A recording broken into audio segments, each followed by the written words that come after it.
به نام مادر نماد صبر و ایثار. در سرزمین زخم خورده چون افغانستان مادران ما نه تنها پرورش دهنده نسل ها نیستند، بلکه ستون استواری اند در برابر جنگ، ناملایمات و تبعیض و فقر. روز مادر را به تمام زنان با عزت سرزمینم تبریک میگویم.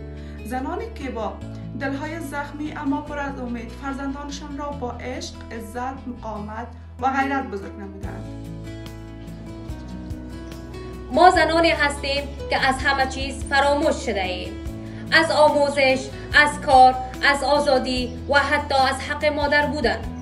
اما هنوز ایستاده ایم، هنوز نفس میکشیم و هنوز باور داریم برای روزی که مادران ما با عزت زندگی کنند. به مادران این سرزمینم روزتان مبارک باد با تمام دردها و شکوه‌هایتان.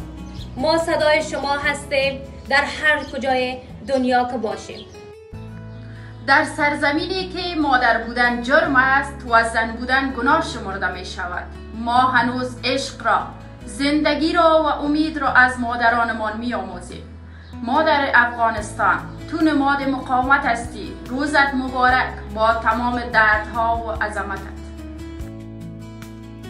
سلامونه او نیکی هیلې ټول افغان میندو ته. نن د جوزا 24مه د مور ورځ ده، هغه ورځ چې د مینې، صبر او قربانۍ نمانځنه کوي.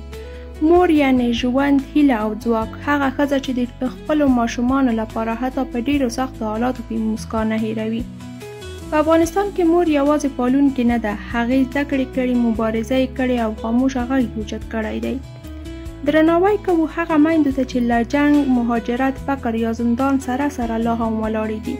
هغه میندو ته چې راتلونکی نسل یې د مینې، هوډ او قربانۍ په روحیه روزلی دی. نن د درناوي په نښه کې موږ د هرې مور مخې ته زرګي کیو. د مور ورځ مو مبارک شه. تاسو زموږ د ټولنې ریښتینی ستوري یاست.